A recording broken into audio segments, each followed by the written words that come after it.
Well, it's story time. Yeah. So, today we'll tell a tale about one time, and only time in my life that I've ever been drunk. Although with my sitting skills, you think I'd be drunk right now. Or just my general character and my life decisions. Anyways, that's beside the point. So, a lot of kids growing up, they might want to go out and, I don't know, go whore hopping, get drunk, listen to coon tunes, whatever they're going to do. And I just never was big into that, I ain't going to lie to you. I was always hunting, fishing, I was doing something like that. But either way, so I was not one that was likely to come across an experience of getting drunk. Let's just put it that way. Just wasn't a high percentage thing for me, but it eventually found its way. Now, I was 18, so obviously that's underage in Alabama. Probably underage everywhere.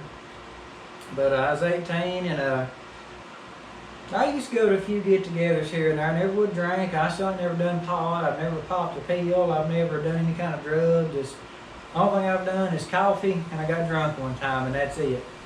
And I rabbit hunt. That's all my bad habits. But anyways, I went out. Like, I used to be somewhat what you call a party trick, let's put it that way. Because I'm kind of sociable, like to jaw a little bit, just talk about whatever. So that's always good in the crowd. And I can play several instruments, but I specialize in clawhammer banjo. So I can provide entertainment, I can provide music. And ever since I've been 12 years old, I've been making wine. Most of y'all don't know that, but I learned a little bit from my grandpa how to do it, and he told me a few little tricks about working it twice and all that stuff.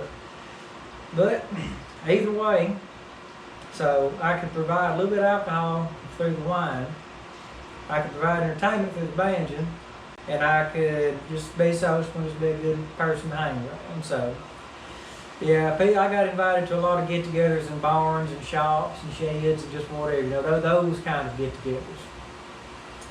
But one type of wine that I used to make out of Kool-Aid, believe it or not. I started off with rougher stuff, but there was a time there I was making Kool-Aid wine. And there's this one batch I'd make out of the grape Kool-Aid.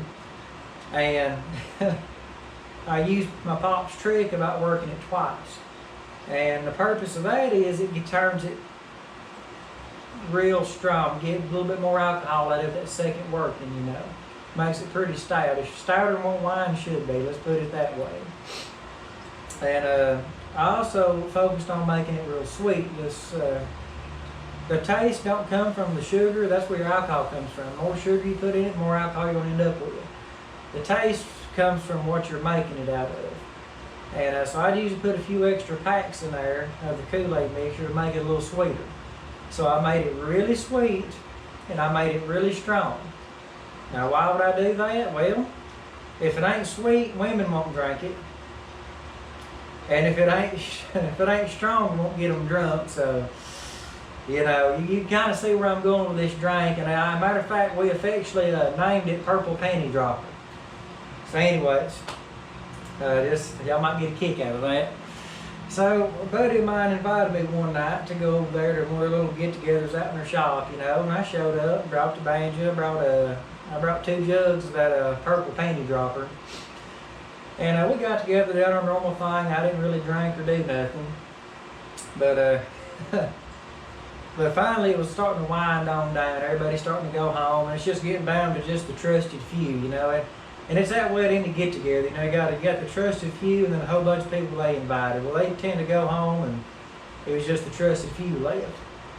Well, I done it smart. I went up to a buddy of mine and I asked him, I decided I was going to get drunk that night. So why not give it a try, see what the hype's about, whatever, So the buddy that had the place, I asked him, hey, you mind if I stay the night? And he said, I don't care.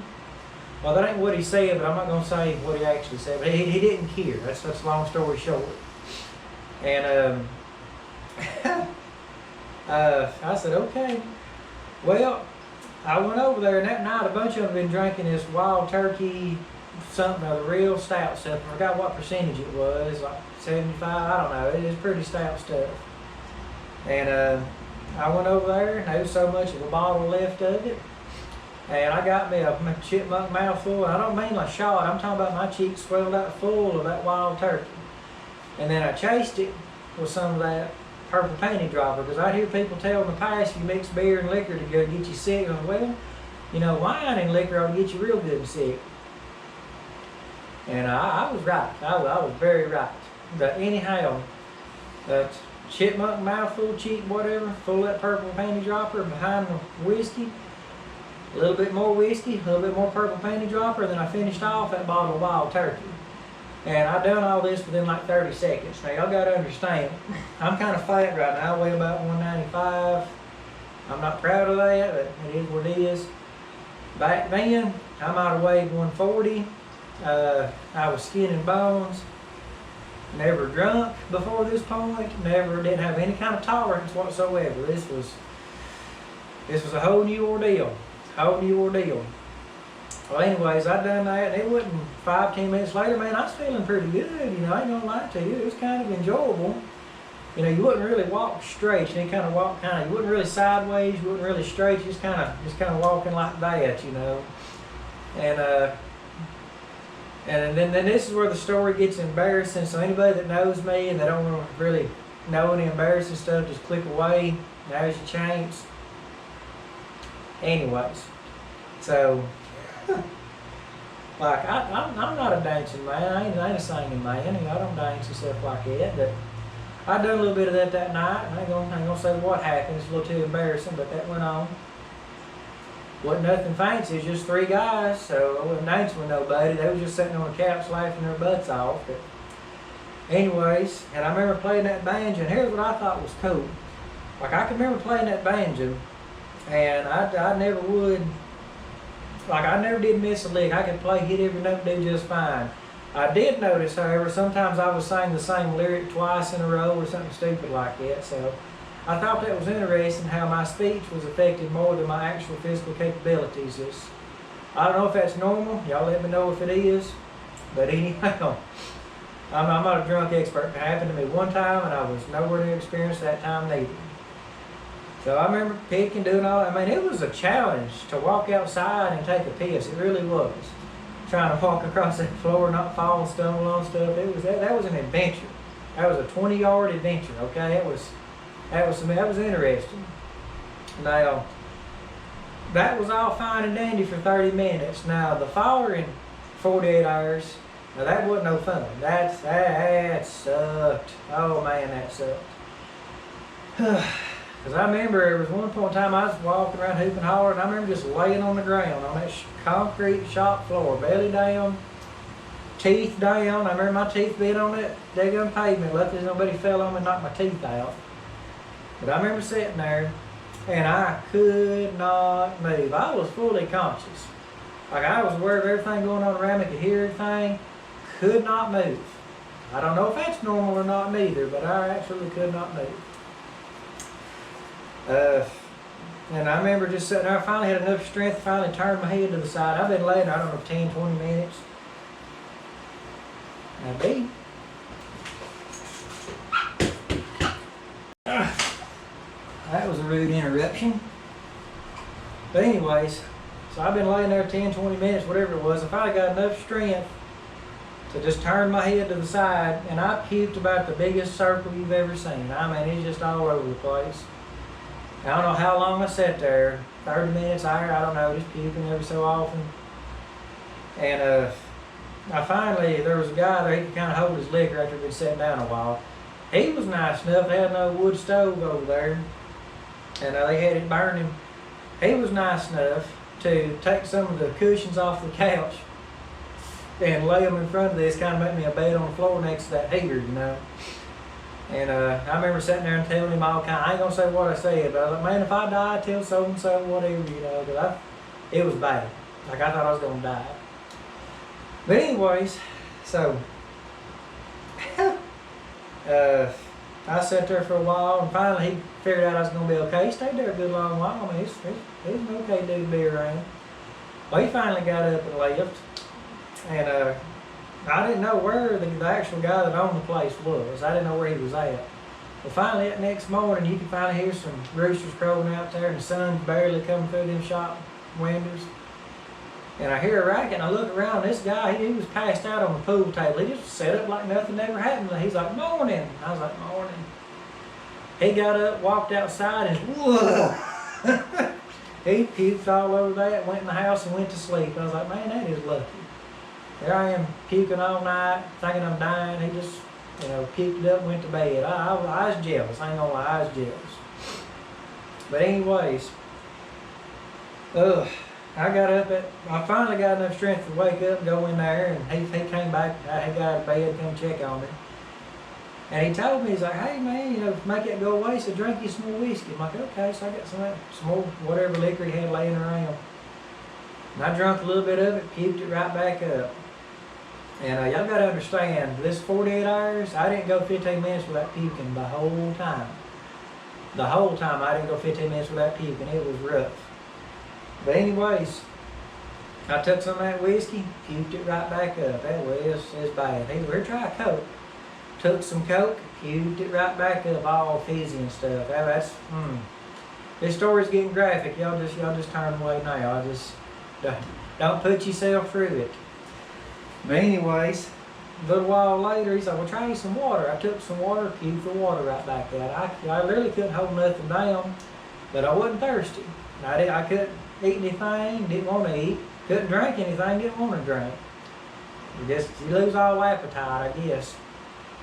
But he went back to bed, and I remember his dad coming out there, and he turned the TV on. I was sitting there. I finally got some relief by sitting back on that couch and just pulling my feet up towards me, And he was sitting there, and the edge of his TV had something wrong with it, because the edge of it was going whoa, whoa, whoa, whoa, whoa, whoa, and it wasn't me. I mean, their TV was literally screwed up. But that didn't help anything. You can't just not look at a TV when it's all in the room, right? So that didn't help nothing. I went outside, puked, and I'd come in there, and I got to where I was looking at it finally. And his wife come in there, and they just got to talking. He goes, "Yeah, they just talk about wild turkey, just talk about liquor, talk about whatever." And man, just talking about it would make me sick. And I'd go out there and start puking. I'd already been dry heaving for a while, and I figured out what dry heaving was after this. That's when you puke so much, and all your air's out of your body, and all the thing, and finally just a little bit of yellow stuff comes up, and that's called dry heaving. Yeah, that sucks a lot too. I had a set of abs after this, let me tell you. But anyhow, and I remember one time I was out there puking off that porch, and he turned over to his wife, and I could barely hear him. He goes, said, "Yeah, just talking about it makes him throw up." So he knew what he was doing, and I kind of appreciate that. And but anyways, I ended up having to go out there and clean the shop up. And I got just enough of a lull to where I could go on home. I was feeling just enough okay to ride on home. And that's why I asked in the first place to stay that night. That way I couldn't have to get up in the morning and go home that night drunk. I played it a little bit safe for doing something stupid. But anyways, get on up, drive on home, and the ride home it gets me sick again. I'm sitting there laying on the bed. I drug in probably 10, 11, 12 o'clock, whatever time it was, and I just went there and laid down. My dad, he comes in there joking around, and my dad, you gotta understand, he would always just figure out any little thing to aggravate you on, and just constant stuff like that. Let's put it that way. Good or bad, it was constant. Just had to be there. But anyways, I went there and I was laying down in the bed. He come in there and said, "What you been doing all night? You been out drinking?" And I told him, "Yeah." And y'all should have seen the look on his face. He's like, "What?" I was the good kid, dang it. I didn't do none of that bull crap. I was doing what I was supposed to. I always worked. But either way, he was shocked. I mean, shocked. And I finally told him, he's like, "Really?" And I said, "Yeah." And I said, "I don't have to be bothered about it. I learned my lesson. I'm not going to do it again." I said, "That's some stupid stuff." And he's like, "Well, all right." He left. So I guess he'd been there too without me knowing. But anyhow, I was shocked that he didn't bother me. So I guess he must have wholeheartedly knew how bad it was. But anyhow, I sat there for a long time still. I still had a little garbage thing next to the bed puking. And what finally got to stop was I think old Mom, she finally went out and got some Pepto-Bismol, and I drunk some of it to calm my stomach down. Because that's what it was, the stomach was all bothered me. Once it got calmed down, I was okay. But either way, it got bad. I think I started off at 140, and I got down in the 120s. I lost 20-something pounds in like 48 hours, or close to 20 pounds, whatever it was. And you could see all my ribs, not just the bottom 3 like normal. I was pretty skinny back then. But you could see all my ribs up in here. You see, man, I look like a bad A, but I didn't feel like one. I tell you that right now. But yeah, that broke me real quick. And even to this day, if somebody gets some whiskey or any kind of, if I can smell good or just stout alcohol in it, and I smell of it, you better get it back away from you. You're gonna get a lap full of puke. I ain't gonna lie to you. I can't even stand the smell it these days. And then after this, I found out that I talked to a lot of old drunks since then, and come to find out, the 2 things that a lot of them either got the sickest off of in their whole drinking career was either wild turkey or homemade wine. And guess what I was combining that night? But a lot of them said, man, that homemade wine gets you sick. A lot of people say that wild turkey gets you sick. So I didn't know that at the time, but would it have changed what I done? Probably not. I probably would have done it anyways. But anyways, I guess another question is why I'd even do this in the first place. Like, well, there was a similar story about my uncle, which I won't tell the whole story. It might be another story another time. But he had a similar experience, which in my opinion was a lot more hysterical and funny. And he got so drunk, later on he claimed he couldn't even smell it no more because it just bothered his stomach so bad. So in my head, I was thinking, well, if I do that, that'll break any craving I might have for trying to want to drink or whatever. So I was doing it as like a preventative measure, if that makes any sense, which I didn't have the urge to drink anyhow. I was just a little curious about it. And, which that's all I'm curious about, so all you people out there, don't be looking this way. So anyways, and in case y'all need explaining, that's a joke. That's a joke. But anyhow, I guess that's pretty much the end of it. Got drunk, lost a lot of pounds. That's a rough night. It's a rough time. And a lot of people said I probably actually ended up with alcohol poisoning. I just think I didn't get diagnosed for it, which I don't know what alcohol poisoning does to the body. But either way, it was a little too much for me. But either way, that was an embarrassing story to tell. See, I'm 29 now, so I've been holding that story for 11 years, I guess. So y'all are welcome. Hopefully y'all got a kick out of that. Hopefully y'all learned a lesson out of it. Kids, don't go drinking. It ain't worth it. You don't make any money doing it. You're literally just going to piss it away. It's pretty ignorant. At least with Beagles, I can go out and come back, get some exercise. I get to keep on tradition. I can come back with some meat. I can sell pups. There's a little bit behind that hobby to help pay for itself. There ain't nothing behind drinking. Just don't do it. It ain't worth it. That's my opinion on it. And if you do, sure enough, don't get crap face like that. It definitely ain't worth that. I promise you that right now. But either way, y'all stay safe. Y'all be good. Hopefully y'all enjoyed that. Any questions, let me know. Any funny stories, let me know. I'd love to hear y'all's funny stories too. I always get a kick out of some commenter stories now, or my subscriber stories, whatever you want to call them. It's always fun just to pass a little time and tell a few tales. But either way, I'm sure I've talked y'all's ear off. Y'all have a good day. Stay sober.